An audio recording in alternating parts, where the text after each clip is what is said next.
दोस्तों बहुत बहुत स्वागत है आप सभी का। हम लोग यहाँ पर आज कारक पढ़ने जा रहे हैं। पिछली क्लास में हमने समास खत्म कर दिया था और यह हमारी कारक की पहली क्लास होने वाली है। कोशिश करूँगा कि एक ही क्लास में कारक आपका पूरा ख़त्म हो जाए, लेकिन अगर नहीं हो पाता आज की क्लास में तो ज़्यादा से ज़्यादा इसकी एक और क्लास हो जाएगी, 2 क्लासेस इसकी हो जाएंगी, क्योंकि बहुत बड़ा टॉपिक नहीं है और ख़ासकर आपकी टीईटी के लेवल पर। तो हमें अपने परीक्षा को लेकर ही चर्चा करनी है, उससे अतिरिक्त हम कुछ यहाँ पर नहीं देखेंगे, क्योंकि आपकी जो परीक्षा है उसकी बहुत ज़्यादा मांग नहीं है कारक को लेकर, ठीक है ना। तो ठीक ठाक प्रश्न आते हैं, इसलिए हमको कारक देख लेना है और अच्छे से देखना है। 1-2 क्लासेस में इसको समेट कर देख लेना है। हाँ, लेकिन छूटने नहीं पाएगा कुछ आपका, इस बात का ध्यान रखिएगा। लॉकडाउन में आपकी परीक्षा तो नहीं हो रही है और मुझे पूरा यकीन है आपकी पढ़ाई भी बहुत अच्छे से नहीं चल रही है, लेकिन आपको तैयारी अच्छे से करनी है, प्रैक्टिस अच्छे से करते रहना है। और इसी प्रैक्टिस के लिए कोचिंग जंक्शन ने आपके लिए टेस्ट सीरीज़ लॉन्च कर दिया है। आप टेस्ट सीरीज जरूर ज्वाइन करें। बहुत शानदार यहाँ पर आपको प्रश्नों का पूरा सेट मिलेगा, जहाँ पर आप टेस्ट दे सकते हैं और बहुत कुछ नया सीख सकते हैं। करना क्या है, आपको लॉग ऑन करना है testseries.coaching.in पर और यहाँ से आप टेस्ट सीरीज़ के जो है उस पर आ जाएंगे, स्क्रीन पे आ जाएंगे और वहाँ से आप जो भी परीक्षा की तैयारी कर रहे हो वहाँ से इसको ज्वाइन कर सकते हैं। 1300 से ज़्यादा यहाँ पर परीक्षाओं की तैयारी आप जो है प्रैक्टिस यहाँ पर आप अच्छे से कर सकते हैं। यहाँ पर जुड़ने का आपको फ़ायदा क्या होगा, यहाँ पर 24/7 आपको एक्सेस मिलेगा, ऑनलाइन एक्सेस मिलेगा। आप कभी भी आकर यहाँ पर टेस्ट दे सकते हैं। टॉपिक वाइज क्वेश्चंस यहाँ पर मिलेंगे, ये बहुत बड़ी बात है। और बहुत शानदार प्रश्न आपको यहाँ पर मिलने वाले हैं। स्टेट रैंक, आपको ऑल इंडिया रैंक, ये सारी चीज़ें आपको यहाँ पर सुविधाएं दी जाएंगी। आप जब टेस्ट देंगे तो इन सभी की सुविधा आपको दी जाएगी। आपको बताया जाएगा आपका परफॉर्म किस तरह से रहा है, ठीक है ना। और अपडेटेड पैटर्न में परीक्षा होगी आपकी, जो भी यहाँ पर टेस्ट होगा अपडेटेड पैटर्न पर ही होगा यहाँ पर। और साथ ही साथ पर्सनलाइज परफॉर्मेंस एनालिसिस आपका होगा कि यहाँ पर आपने किस टॉपिक में कितना अच्छा किया, कितने नंबर आपने प्राप्त किए और कितने प्रश्न आपने सही किए, कितने प्रश्न आपने गलत किए। ये सारी सुविधाएं आपको यहाँ पर मिलने वाली हैं, तो ज़रूर इसको ज्वाइन करिए। बहुत मज़ा आने वाला है आपको यहाँ पर प्रत्येक परीक्षा के लिए एक एक टॉपिक आपको फ्री में दिया जा रहा है। आप उसको देखें और आपको अगर अच्छा लग रहा हो तो जाके आप दूसरे टेस्ट दे सकते हैं बहुत मामूली फीस में। तो ज़रूर ज्वाइन करिएगा। चलिए हम लोग शुरू करते हैं कारक। हमेशा की तरह हम लोग यहाँ पर भी बेसिक से शुरू करेंगे। कारक कहते किसको हैं, यहाँ से शुरू कर आपकी परीक्षा की जितनी मांग है वहाँ तक हम लोग पहुँचेंगे और देखेंगे एक एक करके क्या क्या यहाँ पर हम लोग पढ़ पाते हैं। तो कारक का जो अर्थ होता है ना, इसका अर्थ होता है करने वाला, करने वाला। अभी एक प्रश्न आपके मन में उठ रहा होगा कि क्या करने वाला, क्या करने वाला, ठीक है ना। यह प्रश्न आपके मन में उठ रहा होगा कि करने वाला तो हो गया कारक का अर्थ, क्या करने वाला। तो मैं आपसे कहूंगा कि जो भी संबंध स्थापित कर रहा हो, फिर आप एक प्रश्न पूछेंगे किसके बीच में संबंध स्थापित कर रहा हो, तो फिर मैं आपसे बताऊंगा कि विधेय और यहाँ पर अभीष्ट के बीच में जो भी संबंध स्थापित कर रहा होगा, विधेय और उद्देश्य के बीच में जो भी संबंध स्थापित कर रहा होगा, उसको हम क्या बोलेंगे, कारक बोलेंगे। अभी फिर आप बोलेंगे सर एक बार फिर से बताएं, मुझे समझ में नहीं आया। फिर मैं आपको बताऊंगा एक उदाहरण देकर। चलिए एक उदाहरण देकर आप इसको समझ लीजिए। मैंने लिखा राम ने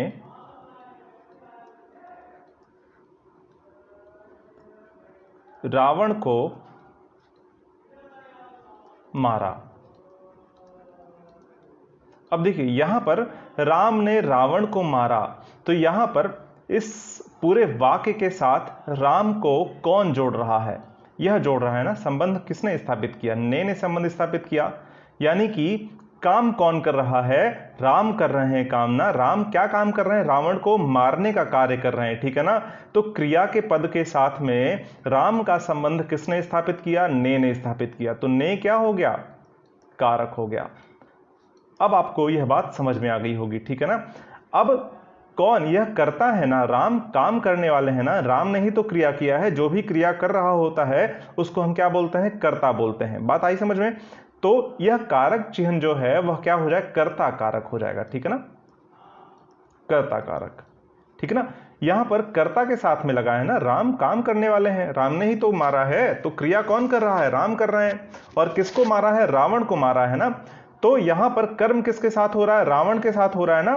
तो रावण जो है, रावण के बाद क्या लगा हुआ है? को लगा हुआ है। रावण को मारा, क्रिया और रावण के बीच में किसने संबंध स्थापित किया? को ने। तो यह कर्म हो जाएगा, कर्म कारक। बात आपको समझ में आई? बहुत आसानी से हम लोग यहां पर इसको देखेंगे, बहुत आराम आराम से समझते हुए चलेंगे, ठीक है ना। अभी निश्चिंत रहिए, नहीं समझ में आया होगा कोई बात नहीं, मैं आपको फिर से उदाहरण दूंगा, भरपूर उदाहरणों के साथ इसको समझते हुए चलेंगे। हिंदी में और कुछ है नहीं, यहां पर बस सारे के सारे कॉन्सेप्ट अगर आपके अच्छे से क्लियर हो गए हैं, सब कुछ आपने अच्छे से समझ लिया है, तो कभी परीक्षा में आप कुछ गलत करके नहीं आएंगे, निश्चित तौर पर मान लीजिए। अब यहां पर इसको आपने समझ लिया, चलिए एक और उदाहरण मैं आपको यहां पर देता हूं। मैंने लिखा, सोहन ने खाना खाया। अब देखिए, खाना खाने का संबंध सोहन के साथ किस शब्द ने स्थापित किया? यहां पर आप बोलेंगे सर ने यहां पर संबंध स्थापित किया। अगर ने संबंध स्थापित किया है तो यही ना कारक हो गया। मैंने क्या बताया? कारक का अर्थ हो गया जो भी संबंध स्थापित कर रहा होगा, ठीक है ना। यहां पर विधेय और आपका इसमें संबंध स्थापित करने काम कौन कर रहा है?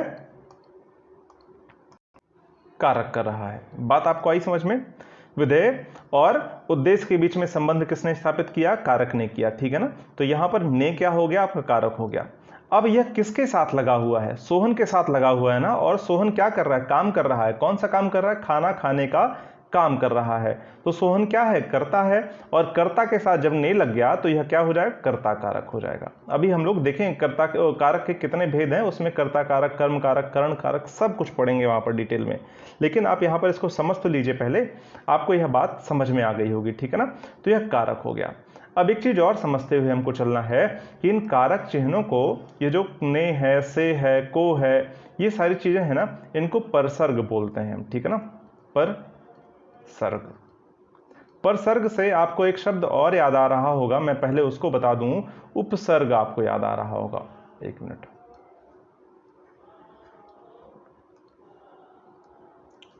उपसर्ग।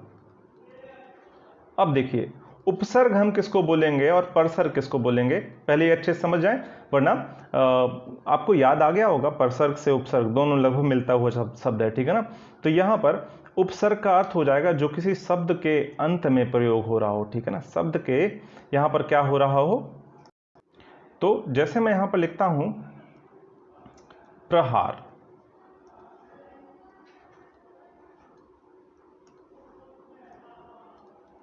मैंने लिखा प्रहार। अब देखिए, प्र शब्द जो है पहले जुड़ा हुआ है ना हार के, तो यहां पर हार में प्र पहले जुड़ा हुआ है, तो प्र क्या हो गया? उपसर्ग हो गया आपका। यहां पर शब्द के पहले यहां पर क्या लगा हुआ है? प्र लगा हुआ है, तो प्र क्या हो गया? उपसर्ग हो गया। यहां पर जो पहले प्रयुक्त हुआ है यह उपसर्ग हो गया, यह किसी शब्द में पहले जो है जुड़ गया है आकर, ठीक है ना। तो यह क्या हो गया? उपसर्ग हो गया। बात समझ में आई? किसी भी शब्द में जो भी शब्द आकर पहले जुड़ जाता है उसको क्या बोलते हैं? उपसर्ग कहते हैं। इसी तरह से प्रत्यय होता है, प्रत्यय क्या होता है? बाद में जुड़ता है, किसी भी शब्द के अंत में जुड़ जाता है, ठीक है ना, उसको क्या बोलते हैं? प्रत्यय बोलते हैं। और उपसर्ग किसको बोलते हैं? जो पहले आकर जुड़ जाता है। तो हार में प्र जुड़ गया, जैसे हार में ही प्रति जोड़ दीजिए तो क्या हो जाएगा? प्रतिहार। अब प्रति जो है यहां पर क्या हो गया? उपसर्ग हो गया, ठीक है ना। अब जैसे परि जोड़ दो मैं इसके आगे तो क्या हो जाएगा? परिहार हो जाएगा, ठीक है ना। तो परि क्या हो गया? यहां पर उपसर्ग हो गया। हार में परि, प्रति और प्र ये सब क्या हो गया? उपसर्ग हो गया आपका, क्योंकि यह जो है पहले जुड़ गया है। अब मैंने कहा परसर्ग। अब परसर्ग किसको बोलेंगे? पर का अर्थ होता है बाद में, पर मतलब क्या होता है? बाद में, और सर्ग मतलब क्या होता है? जुड़ने वाला, बाद में जुड़ना, ठीक है ना, जुड़ना या प्रयुक्त होना, जो भी आप इसको कह लें, ठीक है ना।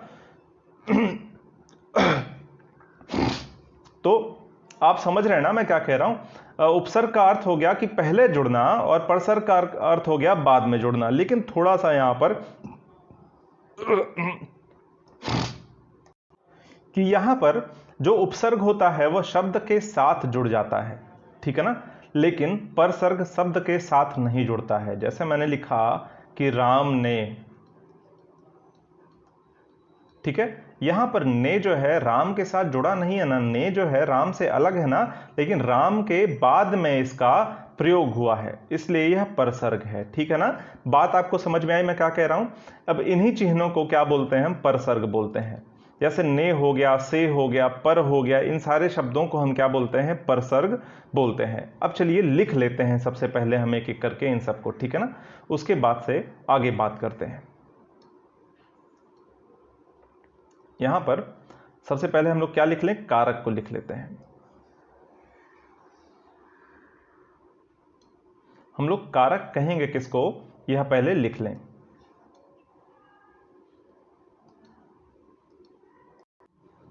तो लिखिए, ऐसे शब्द जिनका संबंध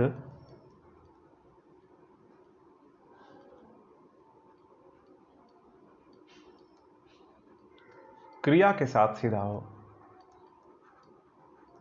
क्रिया के साथ हो, उन्हें कारक कहते हैं, उन्हें कारक कहते हैं। ठीक है ना, बात आपको समझ में आई। अब कुछ लिख लीजिए, जैसे उदाहरण में से, ने, पर, को, ये सारे क्या हैं, आपके कारक हैं। ठीक है ना, आदि। अब यह कौन कौन से कारक हैं इनको हम समझ लेंगे। ठीक है ना, अब कारक हमने देख लिया, कारक की परिभाषा हमने देख ली। बहुत छोटी परिभाषा मैंने आपको इसलिए लिखाई है कि आपको आसानी से समझ में आ जाए। वैसे इसका एक लंबा चौड़ा परिभाषा भी लिखा जा सकता था। ठीक है ना, मैंने आपको समझा ही दिया है, इसकी लंबी चौड़ी परिभाषा लिखने से क्या ही मतलब है। ठीक है ना, आपको समझ में आ गया होगा। अगर आप समझ गए हैं, इसको अपनी भाषा में भी आप लिख लीजिए, कोई बात नहीं है, लेकिन आपको समझ में आना चाहिए। ठीक है ना, अब हम समझ लेते हैं कि कारक के कितने भेद हैं, कारक कितने प्रकार के होते हैं, इसको समझने की आवश्यकता है। तो यहां पर हेडिंग लिख लीजिए, कारक के भेद। ठीक है ना, कारक के भेद हम किसको बोलेंगे, इसको समझ लेते हैं। और कारक के कितने भेद हैं इसको हम समझ लेते हैं। ठीक है ना, तो अगर हम बात करें संस्कृत की, तो संस्कृत में कारक की संख्या 6 है, मात्र 6 कारक संस्कृत में होते हैं। ठीक है ना, लिखते हुए चलिएगा इन सारी चीजों को। संस्कृत में कारकों की संख्या 6 है, लेकिन हिंदी में अगर हम बात करें तो हिंदी में कारकों की संख्या 8 है। ठीक है ना, हिंदी। 2 कारक यहां पर एक्स्ट्रा जुड़ जाते हैं, वह कौन कौन से हैं आपके, संबंध यहां पर जुड़ जाता है और संबोधन। यहां पर 2 कारक एक एक करके देखेंगे हम लोग, संबंध कारक और संबोधन कारक। संबोधन, यह 2 चीजें यहां पर एक्स्ट्रा जुड़ जाती हैं। यहां पर 6 होता है और इन्हीं दोनों के जुड़ने से यहां पर 8 कारक हो जाते हैं। कहां पर, हिंदी में। ठीक है ना, अब एक एक करके उन सभी को देख लेते हैं। आपने लिख ही लिया होगा कि हिंदी में कारकों की संख्या 8 है, संस्कृत में कारकों की संख्या 6 है। हिंदी में 8 क्यों है, क्योंकि यहां पर संबंध कारक और संबोधन कारक 2 अलग से यहां पर जुड़ जाते हैं। ठीक है ना, बात आपको आई समझ में। अब यहां पर देख लेते हैं एक एक करके कि कितने कारक हैं, उनके क्या क्या नाम है। ठीक है ना, उसके बाद इनकी परिभाषा। तो सबसे पहला यहां पर क्या होता है, मैं पेन का कलर चेंज कर लेता हूं। पहला है कर्ता कारक, कर्ता कारक। फिर दूसरा है कर्म कारक। अभी इनके चिन्हों को भी हम समझने का प्रयास करेंगे, उसके बाद देखेंगे कैसे कैसे इसको आगे हम लोग पढ़ते हैं। ठीक है ना, तीसरा क्या हो जाएगा, कर्ण कारक। आप आराम से समझिए, अभी पहले मैं क्या बता रहा हूं इसको लिखते हुए चलिए, एक एक करके इन सबको समझेंगे। कर्ण कारक। चौथा क्या हो जाएगा, संप्रदान कारक।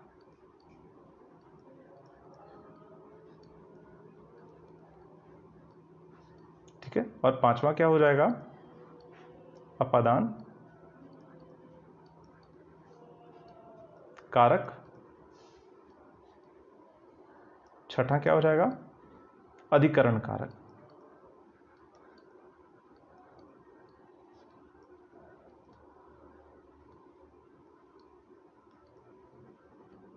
फिर क्या हो जाएगा आपका सातवां संबंध और संबोधन, संबंध कारक। फिर क्या है आपका संबोधन।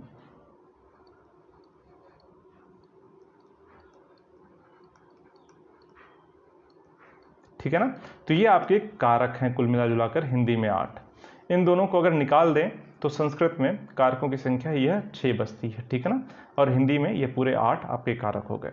अब एक एक करके समझ लेते हैं कर्ता कारक क्या कौन कौन है, कर्ता कारक क्यों कहते हैं, कर्म कारक कौन है, इनको क्यों कहते हैं, ये सब हम यहाँ पर समझ लेते हैं।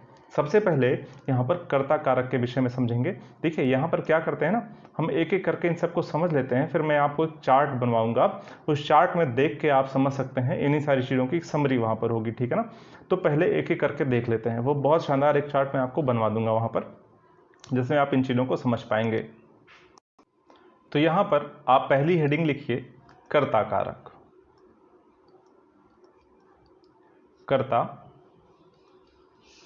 कारक, कर्ता कारक किसको बोलेंगे इसको हम समझ लेते हैं। कर्ता किसको बोलते हैं, जो भी क्रिया करता है, जो भी कोई कार्य करता है वह क्या कहलाता है, कर्ता कहलाता है। और इसके लिए जो चिह्न प्रयोग होता है उसको कर्ता कारक कहते हैं। ठीक है ना। जो परसर्ग प्रयोग होता है उसको क्या बोलते हैं, कर्ता कारक कहते हैं। ठीक है ना। कौन सा परसर्ग यहाँ पर प्रयोग होता है कर्ता कारक के लिए, ने का प्रयोग होता है। ठीक है ना। यहाँ पर कौन सा परसर्ग प्रयोग हो रहा है, ने प्रयोग हो रहा है। ठीक है ना। इस बात का ध्यान रखिए। अब यहाँ पर देखिए मैं आपको उदाहरण से लिखता हूं, जैसे मैंने लिखा, फिर से वही उदाहरण लिखूं कि राम ने रावण, ये नहीं, एक दूसरा उदाहरण लिखता हूं। चलिए नया उदाहरण देखते हैं ना। सोहन ने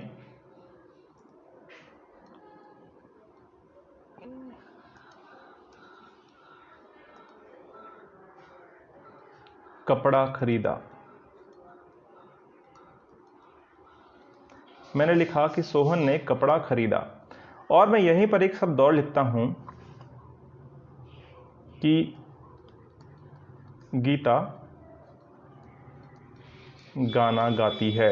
गीता गाना गाती है। ठीक है ना। अब एक और मैं यहां पर शब्द लिखता हूं, वाक्य लिखता हूं, विक्की, एक मिनट,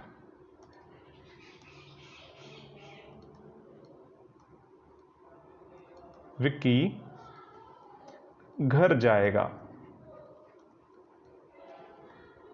ठीक है ना। मैंने यह चीजें लिख दी। यहाँ पे 3 वाक्य आपके सामने दिख रहे हैं। पहले वाक्य में आपने देखा कि सोहन ने कपड़ा खरीदा, गीता गाना गाती है, और तीसरा है विक्की घर जाएगा। यहाँ पर तीनों अलग अलग काल के शब्द हैं। ठीक है ना।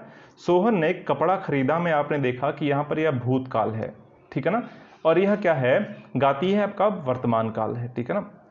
और यहाँ पर विक्की घर जाएगा, यह भविष्य काल है आपका। बात आपको समझ में आ रही मैं क्या कह रहा हूँ। ये तीनों जो है अलग अलग काल में है। लेकिन यहाँ पर भूतकाल वाले वाक्य में आप देख रहे हैं कि कारक चिह्न का प्रयोग सिर्फ यहाँ पर हुआ है। मैं यही बताना भी चाह रहा था आपको कि यहाँ पर जो भी भूतकाल का वाक्य होगा कारक चिन्हों का प्रयोग वहीं पर होगा। ठीक है ना। और यहाँ पर कारक देखिए, कर्ता यहाँ पर भी है, गीता क्या है, कर्ता करने वाली है, विक्की भी है, कार्य को करने वाला है। ठीक है ना। लेकिन यहाँ और यहाँ पर कारक चिन्हों का प्रयोग नहीं हुआ है। सोहन भी कार्य को करने वाला है, कर्ता यह भी है ना, तो तीनों तो कर्ता हैं। लेकिन यहाँ पर परसर्ग का प्रयोग कहाँ हुआ है, जहाँ पर भूतकाल होगा। ठीक है ना। इस बात का भी विशेष ध्यान रखना है। ठीक है ना। अभी मैं उसको लिखवा देता हूं। अब कर्ता कारक की एक बार परिभाषा हम लोग लिख लेते हैं, उसके बाद इसको समझते हैं। परिभाषा क्या लिखना है, यहां पर आप इसको ऐसे ही लिख लीजिए, इसका क्या लक्षण है। ठीक है ना। परसर्ग तो आपने लिख लिया, परसर्ग क्या हो जाएगा, ने यहां पर प्रयोग होगा। इसका लक्षण क्या है, ठीक है ना। कर्ता कारक का क्या लक्षण है कि क्रिया को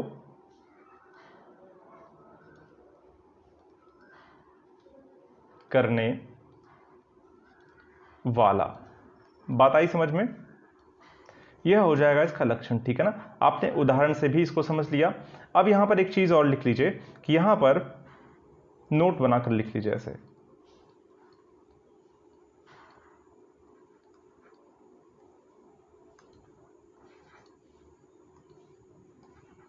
परसर्ग का प्रयोग केवल भूतकाल में होगा।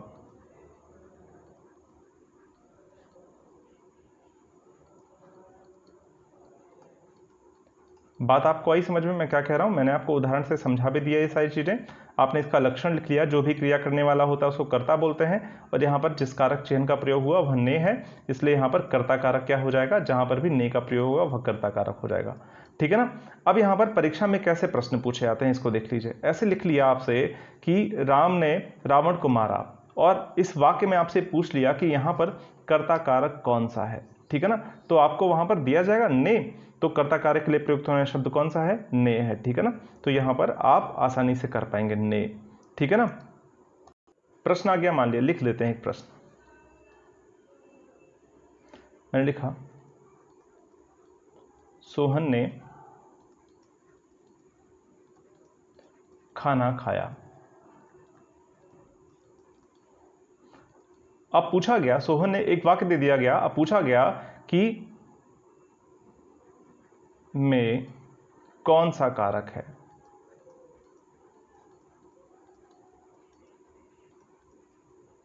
कारक है। आपसे यही प्रश्न पूछा गया और 4 विकल्प आपको दे दिया गया। कर्ता, कर्ता, करण, संप्रदान और अधिकरण। यह 4 विकल्प आपको दे दिए गए। आपसे पूछा गया कि यहां पर सोहन ने खाना खाया में कौन सा कारक है। आपको समझ में आया ना, यहां पर ने किसके लिए प्रयोग है? यहां पर परसर का प्रयोग हुआ है। यहां पर एक ही जगह तो परसर का प्रयोग हुआ है भाई, ने का प्रयोग हुआ है। और आपने देखा ने का प्रयोग कहां पर होता है? कर्ता कारक के लिए होता है। ठीक है ना। तो यहां पर आपने कर्ता कारक को टिक कर दिया। ऐसे ही प्रश्न आपके यहां पर पूछे जाते हैं। ठीक है ना। तो आपने कर्ता कारक यहां पर समझ लिया। ठीक है ना। अब हम देखते हैं कर्ता के बाद क्या होगा? हमारा कर्म हो जाएगा। ठीक है ना।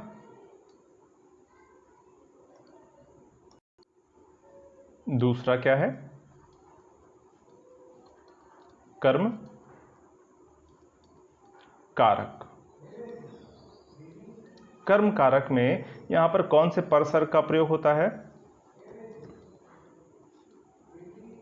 को का प्रयोग होता है। ठीक है ना। इस बात को याद रखिएगा। कर्म कारक में परसर कौन सा लगता है? को लगता है। ठीक है ना। अब यहां पर क्या हो जाएगा? मैं इसको नीले पेन से लिख देता हूं। ठीक है ना। कर्ता के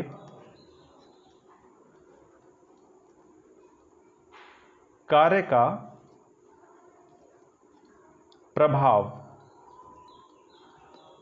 जिस पर पड़ता है, जिस पर पड़ता है, उसे हम क्या बोलते हैं? कर्म कारक को कहते हैं।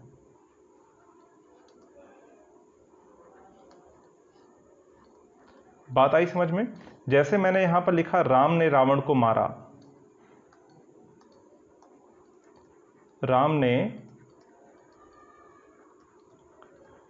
रावण को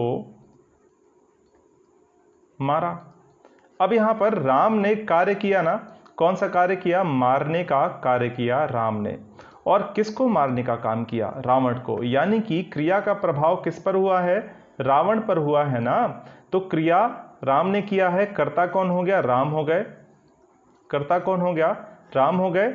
और यहां पर मारने का कार्य किसने किया है? राम ने, इसलिए कर्ता। और किस पर किया है? यानी क्रिया का प्रभाव किस पर हुआ है? रावण पर हुआ है ना। तो यह क्या हो जाएगा? कर्म। ठीक है ना। यहां पर इसका जो प्रयोग हुआ है को का, वह क्या हो जाएगा? कर्म कारक। ठीक है ना। यह कौन सा कर्म कारक का चिन्ह हो जाएगा? ठीक है ना। यह उसका परसर्ग हो जाएगा। बात आपको आई समझ में? यहां पर वाह कैसे लिख दिया, और मैंने पूछ लिया रावण को मारा में कौन सा कारक है, तो आप क्या बताएंगे? कर्म कारक है। बात आपको आई समझ में? जिस पर प्रभाव पड़ रहा होगा कर क्रिया का, कार्य के करने का, कर्ता के कार्य के करने का प्रभाव जिस पर पड़ रहा होगा वह कौन हो जाएगा? कर्म कारक हो जाएगा। ठीक है ना। बात आई समझ में आपको?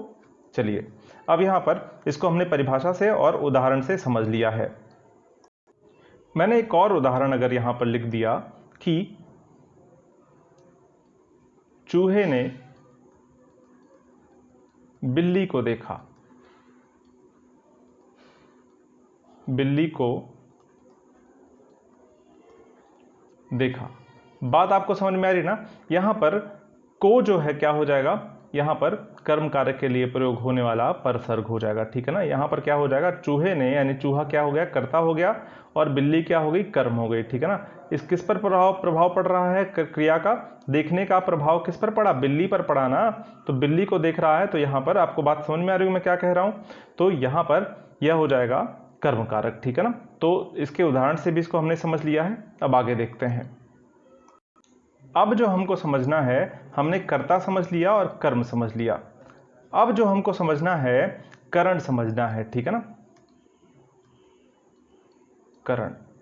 अभी कर्ता में आपने देखा कि क्रिया करने वाले को क्या बोलते हैं, कर्ता बोलते हैं, और जिस पर इसका प्रभाव पड़ता है उसको क्या बोलते हैं, हम कर्म बोलते हैं, और जिसकी सहायता से कार्य किया जाता है उसको हम करण कहते हैं, ठीक है ना। करण कारक, इसको हम लोग समझ लेते हैं, करण कारक को, ठीक है ना। यहां कारक लिखा हुआ है, कारक ही लिखा हुआ है, ठीक है ना। तो यहां पर हम इसको समझ लेते हैं, करण कारक हम किसको कहेंगे, ठीक है ना।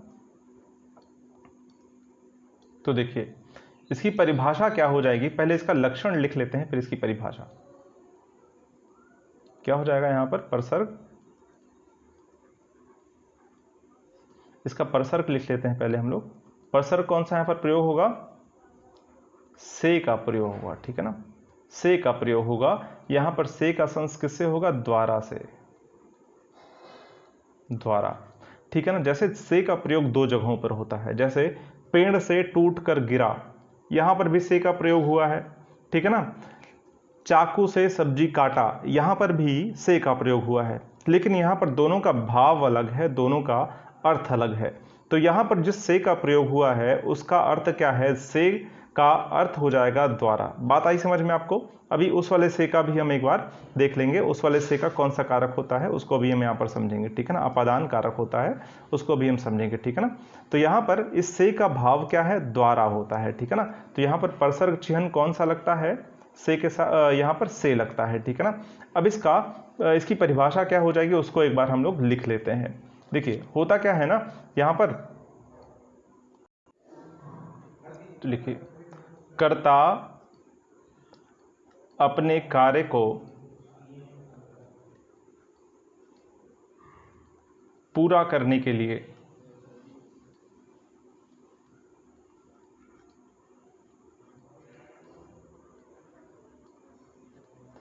जिसकी सहायता लेता है, जिसकी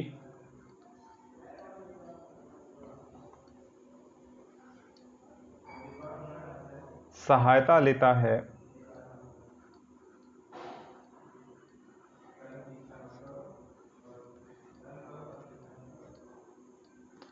उसे क्या कहते हैं हम लोग, सहायता लेता है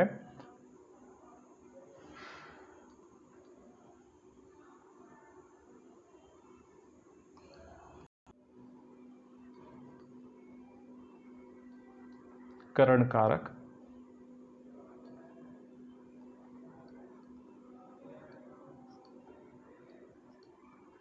कहते हैं। बात आई आपको समझ में। अब यहां पर इसका परसर्ग क्या है, से है, ठीक है ना। जैसे मैंने कहा सूत से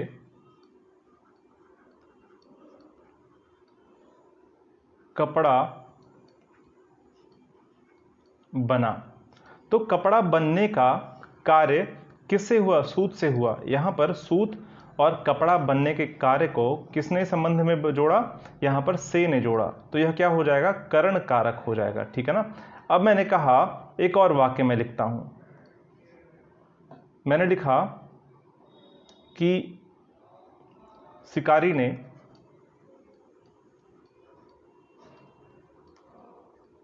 ने चिड़िया को बंदूक से मारा।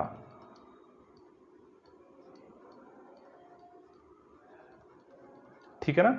मैंने यह लिखा शिकारी ने चिड़िया को, अब देखिए यहाँ पर 3 चीजें आपको समझ में आ जाएगी, बहुत अच्छा उदाहरण हो गया। शिकारी ने चिड़िया को बंदूक से मारा, यहां पर मैंने यह लिखा। अब यहां पर देखिए कार्य को करने के लिए किसकी सहायता ली गई है, मारने के लिए बंदूक की सहायता ली गई है ना। यहां पर बंदूक के साथ यहां पर से परसर्ग का प्रयोग हुआ है, ठीक है ना। यह करण हो गया, यह जो संज्ञा है यहां पर बंदूक, वह क्या है, करण है ना। और यहां पर यह कौन सा कारक हो जाएगा, कर्ता का करण कारक हो जाएगा, ठीक है ना, क्योंकि यहां पर यह जो संज्ञा है यह से के साथ जुड़ा हुआ है, ठीक है ना। इसकी सहायता ली गई है मारने में, यानी कार्य करने में इसकी सहायता ली गई है। अब यहां पर शिकारी एक संज्ञा है, यह किसके साथ जुड़ा हुआ है, ने के साथ जुड़ा हुआ है, और ने किसके साथ जुड़ता है, क्योंकि शिकारी संज्ञा है और यही कार्य को कर रहा है, इसलिए कर्ता कारक है यह, ठीक है ना। अब चिड़िया को किसके ऊपर प्रभाव पड़ा, चिड़िया के ऊपर पड़ा, तो यह कर्म हो गया, और यहां पर को परसर्ग का प्रयोग हुआ है, यहां पर कौन सा कारक हो गया, कर्म कारक हो गया। बात आपको समझ में आई, बिल्कुल समझ में आ गई होगी। तो यहां पर जो शेष शब्द है ना वह क्या है, बंदूक से मारा, यहां पर करण कारक हो जाएगा, यह क्या हो जाएगा, करण कारक आपका हो जाएगा, ठीक है ना। यह आपको समझ में आ गया होगा। चलिए मैं एक और उदाहरण लिखता हूं।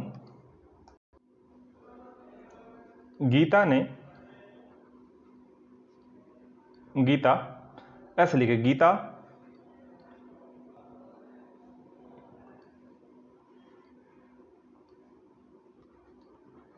चम्मच से खाती है। अब यहां पर देखिए खाने का कार्य किसकी सहायता से हो रहा है, चम्मच की सहायता से हो रहा है, तो चम्मच क्या हो गया, यहां पर करण हो गया, ठीक है ना। और यहां पर कारक कौन सा हो जाएगा, करण कारक हो जाएगा। बात समझ में आई, यहां पर परसर्ग क्या हो जाएगा, करण कारक का परसर्ग हो जाएगा, वह क्या है, से है, ठीक है ना। बात आपको आप आई समझ में। यहां पर गीता कौन है, कर्ता है, ठीक है ना। गीता क्या है, यहां पर कर्ता है। अभी आपने पूछा यहां पर कर्ता के साथ कारक नहीं लगा, क्यों नहीं लगा, क्योंकि यहां पर क्या हो गया है, यहां पर यह वर्तमान काल हो गया है, ठीक है ना। तो मैंने आपको पीछे बताया ना कर्ता कारक में वर्तमान काल के साथ यहां पर ने का प्रयोग नहीं करेंगे, भले यहां पर कर्ता क्यों ना हो, ठीक है ना। तो यह बात मैंने अगर कहा होता गीता ने चम्मच से खाना खाया तो भूतकाल में हो गया ना, अब यहां पर ने लगा देते, यहां पर अभी नहीं लगाएंगे। बात आपको आई समझ में, बहुत अच्छे से आ गई होगी, ठीक है ना। यहां पर अब हमको क्या देखना है, अब हमको देखना है अगला हमारा कारक क्या हो जाएगा। अच्छा मैं अभी अगले कारक पे पहुंचूं उससे पहले कुछ और यहां पर लिख लीजिए, याद आ गया, ठीक है ना। तो यहां पर उसको भी समझते हुए चलते हैं। जैसे मैंने कहा ना कि किसी को अगर किसी आभूषण से या फिर किसी विशेष वेशभूषा से पहचाना जाए तो वहां पर भी हम करण कारक का प्रयोग करते हैं। जैसे मैंने कहा, मैंने एक वाक्य बोला, वहां पर समझिए, मैंने एक वाक्य लिखा, वह कपड़े से भिखारी दिखता है, वह कपड़े से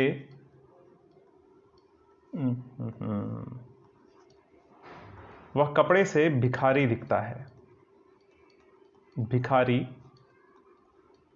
दिखता है।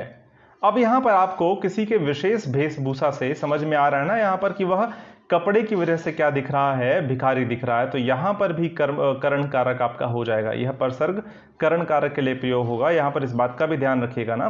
तो यहां पर आप नोट करके चाहें तो इसको लिख भी लें, यहां पर नोट करके इसको लिख लीजिए इस बात को, ठीक है ना। यहां पर लिख लीजिए किसी, यहां पर क्या हो जाएगा, किसी को उसकी वेशभूषा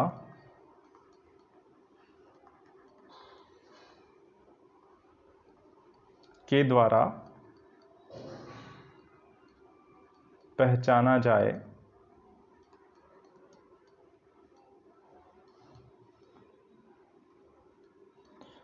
तभी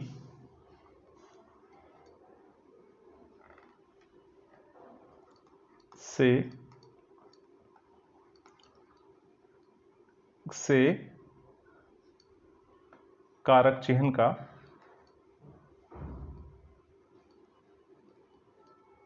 प्रयोग होगा।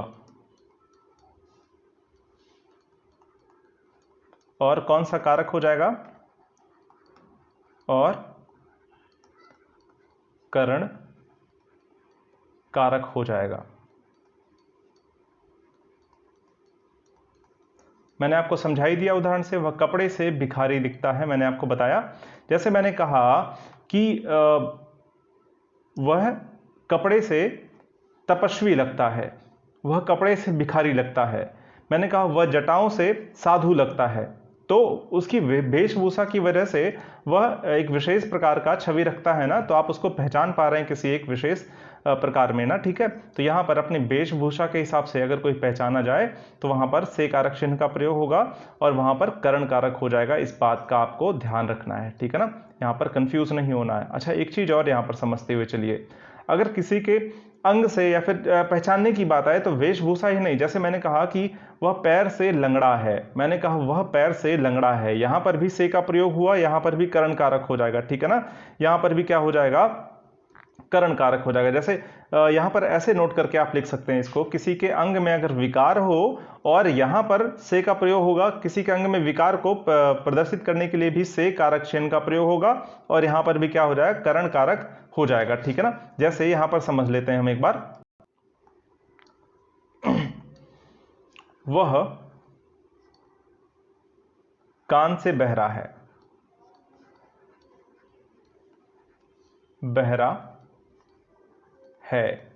अब यहां पर देखिए, कान से बहरा है ना, यहां पर भी से का प्रयोग हुआ, यहां पर कौन सा कारक हो जाएगा, यहां पर भी करण कारक हो जाएगा, ठीक है ना। इस बात का ध्यान रखिएगा।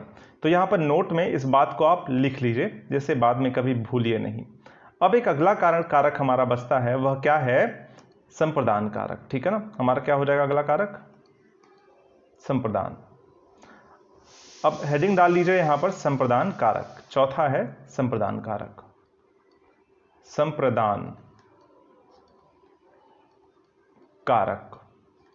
अच्छा, संप्रदान का जो शाब्दिक अर्थ है आपको दिख ही रहा है यहां पर, प्रदान करना, ठीक है ना, देना किसी चीज को, ठीक है ना। यहां पर क्या हो जाता है, संप्रदान कारक हो जाता है, ठीक है ना।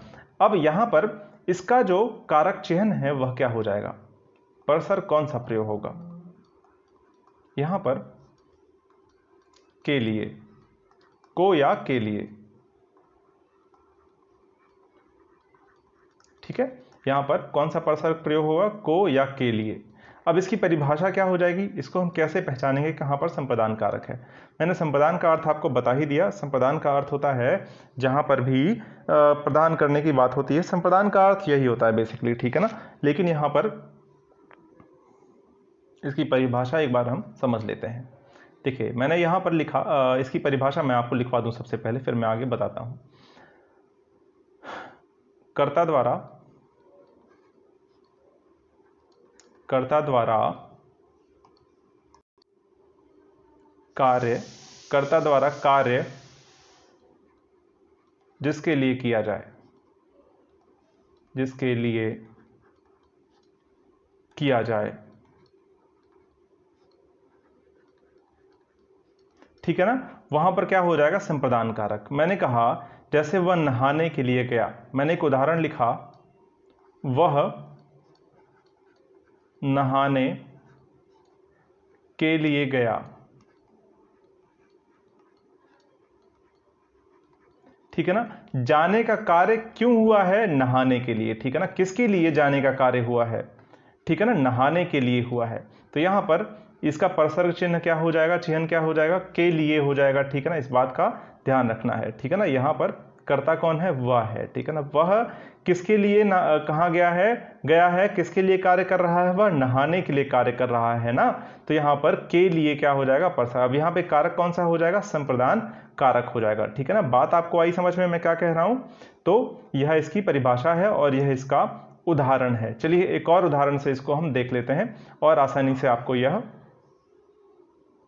समझ में आ जाएगा। अब चलिए मैं एक और उदाहरण यहां पर लिखता हूं। मैंने लिखा कि उसने भूखे को खाना दिया, भूखे को खाना दिया।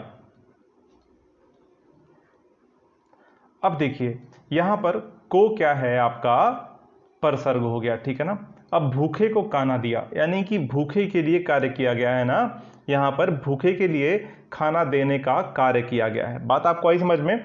यहां पर जिसके लिए भी कार्य किया जाएगा वह संप्रदान हो जाएगा और जहां पर यह कारक होगा वह संप्रदान कारक हो जाएगा और यह चिह्न क्या हो जाएगा, वह संप्रदान कारक का चिह्न हो जाएगा, ठीक है ना, को हो जाएगा यहाँ पर या फिर के लिए हो जाएगा। एक प्रश्न आपके मन में उठ रहा होगा, आप बार बार जा रहे होंगे दूसरे नंबर के कारक पर और आपके दिमाग में आ रहा होगा कर्म कारक। कर्म में भी तो को होता है, कर्म में भी को होता है। अभी मैंने पीछे आपको यही ना बताया कि कर्म में को का प्रयोग होता है और मैंने आपको संप्रदान में भी यही बता दिया। अब बड़ी कंफ्यूजन है यहाँ पर, समझ में ना बात, आपको कंफ्यूजन कहाँ हो रहा है, ठीक है। तो यहाँ पर आप भाव देखिए, यहाँ पर क्या भाव है, राम ने रावण को मारा, रावण के ऊपर कार्य किया जा रहा है, ठीक है ना। यहाँ पर इस सेंस में इस को का प्रयोग हो रहा है, ठीक है ना, लेकिन यहाँ पर कोई ऐसा भाव नहीं है, ठीक है ना। कहाँ पर, उसने भूखे को खाना दिया, ठीक है ना। यहाँ पर खाना, अगर प्रभाव की बात हो जाए ना, देने का कार्य क्या हो रहा है, खाना हो रहा है, देने का प्रभाव किस पर पड़ रहा है, खाने पर पड़ रहा है, ठीक है ना।